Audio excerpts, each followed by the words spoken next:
ఉన్నతాధికారిగా అవినీతిని అంతమొందించిన జేడీ లక్ష్మీనారాయణ ప్రస్తుతం ప్రత్యక్ష రాజకీయాల్లోకి వస్తున్నారు. జనసేన తరపున విశాఖ పార్లమెంట్ నుంచి అభ్యర్థిగా పోటీ చేస్తున్న జేడీ లక్ష్మీనారాయణ ప్రచారం ఏ విధంగా ఉంది, విశాఖలో సమస్యల పట్ల ఎంతవరకు అవగాహన పెంచుకున్నారు, వాటి పరిష్కారానికి ఏ చర్యలు తీసుకోబోతున్నారు ఆయన అడిగి తెలుసుకుందాం.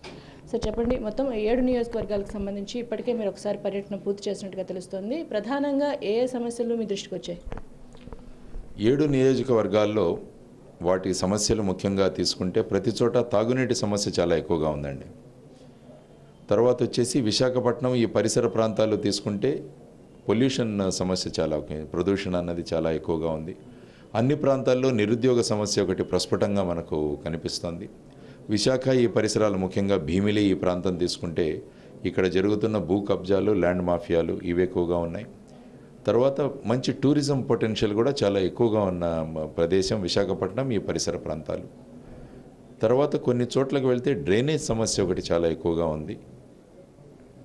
సో ఇటువంటి రకరకాల సమస్యలు ఉన్నాయి. రిజర్వాయర్ల సమస్యలు, తర్వాత వచ్చేసి రిజర్వాయర్ల పూడికలు తీయించడము,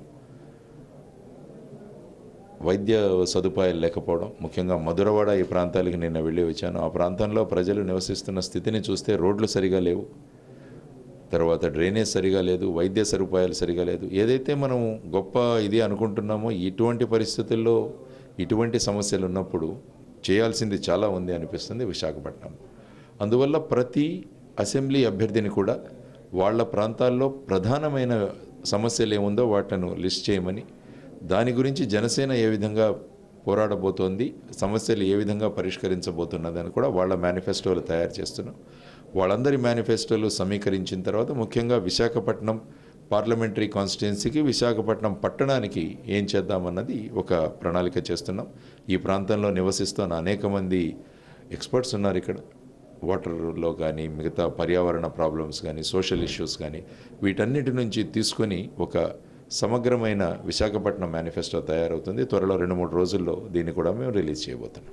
మీ ప్రచారంలో భాగంగా ముఖ్యంగా వాకర్స్ దగ్గర నుంచి పొద్దున్నుంచి కలవడం జరుగుతుంది, రాత్రి వరకు ప్రచారం కొనసాగుతుంది. ముఖ్యంగా యువత, అదేవిధంగా మహిళలు, ముఖ్యంగా చెప్పుకోవాలంటే యువత అధికంగా మీ దగ్గరికి రావడం జరుగుతుంది. వాళ్ళు ఏ సమస్యల్ని మీ దృష్టికి తీసుకెళ్తున్నారు, వాటి పరిష్కారానికి మీరు వాళ్ళకి ఏం చెప్తున్నారు?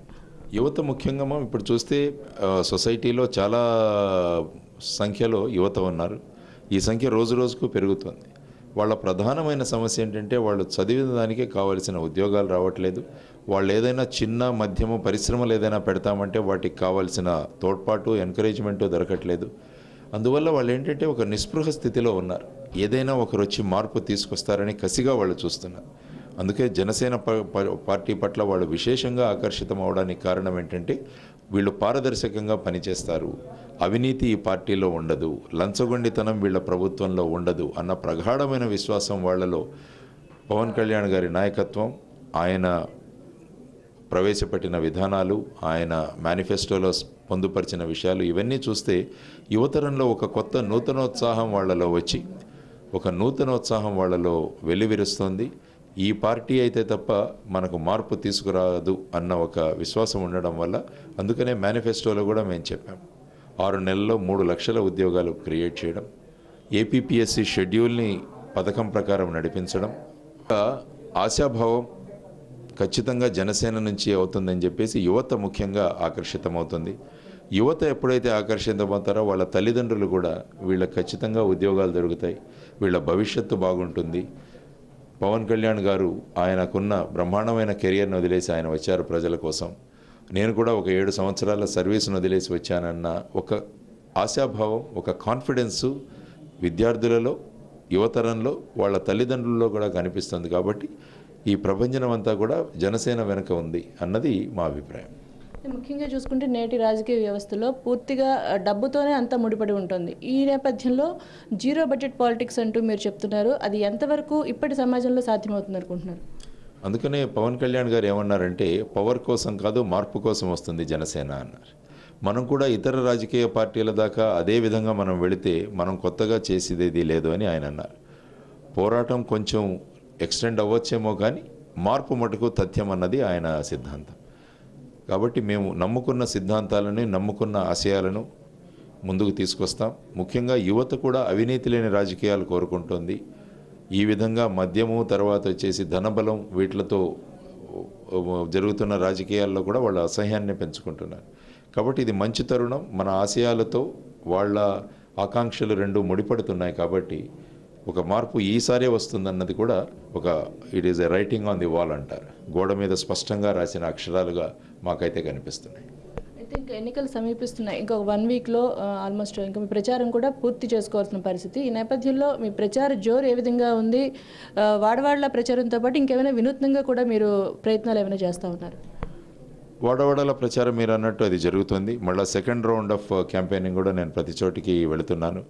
కొన్ని గ్రూప్స్తో కూడా కలుస్తున్నాను. ఏవైతే సమాజాన్ని రిప్రజెంట్ చేస్తూ ఉంటాయో అసోసియేషన్స్, బ్యాంకర్స్ అసోసియేషన్స్ అని ఇలాంటి అసోసియేషన్స్తో కూడా కలుస్తూ మన అభిప్రాయాలను వాళ్ళకి తెలియజేస్తూ వాళ్ళ యొక్క అభిప్రాయాలను తెలుసుకుంటూ మనం ముందు మేనిఫెస్టో ఏ విధంగా తీసుకురావాలి, తర్వాత కాన్స్టిట్యుయెన్సీ మేనిఫెస్టో అనేది ఒక కొత్త సిద్ధాంతం మనం తీసుకొచ్చాం. పవన్ కళ్యాణ్ గారు కూడా మొన్న గాజువాకకి 64 పాయింట్లు ఉన్న మేనిఫెస్టో ఆయన రిలీజ్ చేశారు.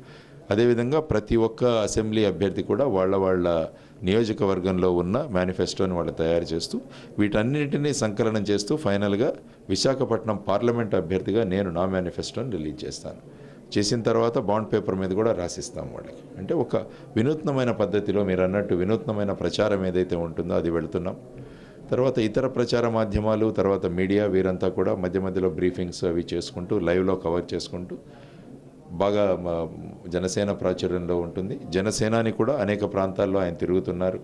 ఆయన తిరగడం వల్ల ఇంకా ప్రజలలో ఒక రకమైన చైతన్యం నిర్మాణమై వాళ్ళలో ఉన్న అంతర్గతంగా నేను ఓటు చేయాలి అన్న ఏదైతే సంకల్పం ఉందో ఆ సంకల్పానికి ఇంకా బలం చేకూర్చి ఖచ్చితంగా ఈ ఎలక్షన్లలో నా ఉద్దేశం ఏంటంటే పోలింగ్ పర్సెంటేజ్ అయితే ఖచ్చితంగా పెరుగుతుంది.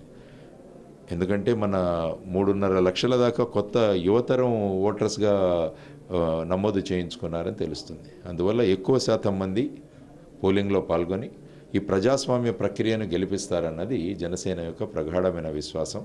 మేము ఈసారి ఏం చెప్తున్నానంటే, నేను ప్రజలకి ఏ ప్రజాస్వామ్యంలో అయితే ఓటరు గెలుస్తాడో ఆ ప్రజాస్వామ్యం నిజమైన ప్రజాస్వామ్యం అని డాక్టర్ బాబాసాహెబ్ అంబేద్కర్ గారు చెప్పారు.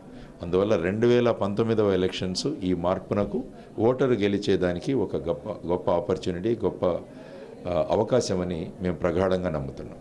విశాఖ పార్లమెంటు స్థానానికి సంబంధించి మొత్తం 5-6 పోటీ పడుతున్న నేపథ్యంలో ప్రధానమైన పోటీ జనసేన పార్టీకి ఎవరి దగ్గర నుంచి ఉంటుందనుకుంటున్నారు? ఇక్కడ ప్రస్తాపిత పక్షాలు ఉన్నాయి. తెలుగుదేశం ఉంది, ఆ తర్వాత వచ్చేసి వైఎస్ఆర్సీపీ, ఈ 2 పక్షాలు. బీజేపీ నుంచి కూడా అనుభవజ్ఞురాలు దగ్గుబాటి పురంధరేశ్వరి గారు ఇంతకుముందు మాజీ మంత్రిగా కూడా ఉన్నారు ఇక్కడ, ఆవిడ పోటీ చేస్తున్నారు. కాబట్టి వీరు ముగ్గురు ప్రధానంగా ఈ పొలిటికల్ పార్టీస్ అయినందువల్ల వాళ్లతో జనసేన కూడా పోటీ పడుతుంది. కానీ ఇప్పుడు ఉన్న ప్రజాస్పందన, మార్పు కోరుకునే వారి తత్వం, ప్రజలంతా కూడా ఒక ఫుల్ టైంలో మనకు అవైలబుల్ ఉండే పొలిటీషియన్ కోసం చూస్తున్నారు. మిగతా వాళ్ళందరికీ వాళ్ళ వ్యాపారాలు ఇవి ఉన్నాయి కాబట్టి వాళ్ళు ఎంత సమయం కేటాయించగలరు అన్నది ప్రధానంగా వాళ్ళు అనుకుంటున్న విషయం. దానికి నేను స్పష్టం చేశాను, నాకు ఎటువంటి బిజినెస్లు వేరేవి ఏవీ లేవు, నాకు ఫుల్ టైం నేను దీంట్లో ఉంటాను, 24/7 నేను ఇక్కడ విశాఖపట్నంలో ఉండి మీకు అవైలబుల్గా ఉంటాను.